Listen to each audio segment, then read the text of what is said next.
హిందూ పురాణాల ప్రకారం కలియుగం అంతం కావడానికి ముందు కొన్ని సంకేతాలు కనిపిస్తాయి. ముఖ్యంగా కలియుగం అంతమయ్యే సమయంలో కొన్ని ప్రత్యేక సంఘటనలు జరుగుతాయని పోతులూరి బ్రహ్మంగారు తన కాలజ్ఞాన గ్రంథంలో ప్రస్తావించారు.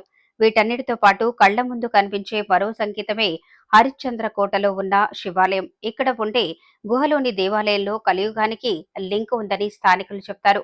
అక్కడ ఉన్న శివాలయంలో 5 అడుగుల శివలింగం ఉంటుంది.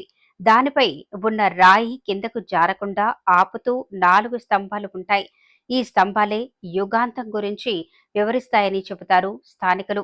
ఎందుకంటే ఈ గుడిలో ఉన్న 4 స్తంభాలు సత్యయుగం, త్రేతాయుగం, ద్వాపరయుగం, కలియుగానికి ప్రతీకలుగా భావిస్తారు. ఈ సందర్భంగా కలియుగానికి ఈ దేవాలయానికి ఉన్న సంబంధం ఏంటి? ఈ 4 స్తంభాల వెనుక ఉన్న రహస్యాలేంటో ఇప్పుడు చూడండి. స్థానికుల కథనం మేరకు ఈ ఆలయాన్ని 6వ శతాబ్దంలో హరిశ్చంద్ర హరిశ్చంద్రగఢ్ కోటలో కలచూరి రాజవంశం నిర్మించింది. గొప్ప గొప్ప ఋషులతో ఒకరైన చాక్దేవ్ ఇక్కడే ఉండి 14వ శతాబ్దంలో ప్రసిద్ధ గ్రంథమైన తత్వసార్ రచించారు. ఈ ఆలయానికి సమీపంలో 3 గుహలు ఉన్నాయి. అందులో ఒక గుహలో 5 అడుగుల శివలింగం ఉంది. కేదారేశ్వర ఆలయంలోని 4 స్తంభాలు కేవలం నిర్మాణ అంశాలు మాత్రమే కాకుండా హిందూ పురాణాల్లో ప్రతీకాత్మకతను కలిగి ఉన్నాయని ఒక సిద్ధాంతం చెబుతోంది. ఇక్కడ ఉండే 4 స్తంభాలు 4 యుగాలను సూచిస్తుంది. అవి సత్యయుగం, త్రేతాయుగం, ద్వాపరయుగం, కలియుగం. ప్రస్తుతం ఈ లింగం ఒక స్తంభంపై మాత్రమే నిలబడి ఉండగా మరో 3 స్తంభాలు పడిపోయాయి. ఆఖరి స్తంభం కూడా విరిగిపోతే కలియుగం అంతమైపోతుందని చాలా మంది నమ్మకం.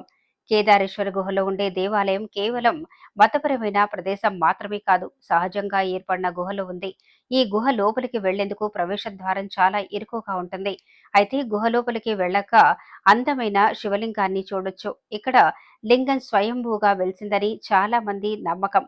అంతేకాదంటూ ఈ ఆలయంలో మరో విశేషం ఏంటంటే శివలింగానికి పైకి జలపాతం అందంగా దూకుతూ ఉంటుంది. ఈ నీరు ఎక్కడా ఆగకుండా ప్రవహిస్తుందని స్థానికులు చెప్తారు. ఈ జలపాతంలోని పవిత్ర జలాలు ఆధ్యాత్మిక వైద్యం చేసే లక్షణాలు కలిగి ఉన్నాయని భక్తులు చెప్తారు. మహారాష్ట్రలోని అహ్మద్ నగర్ జిల్లాలో ఉండే విశాలమైన హరిశ్చంద్రగఢ్లో అనే కోటలో సముదాయంలో ఉన్న కేదారేశ్వర గుహ దేవాలయాన్ని చేరుకోవటం అంత సులభమేం కాదు. ఎంతో సాహసం చేయాలి.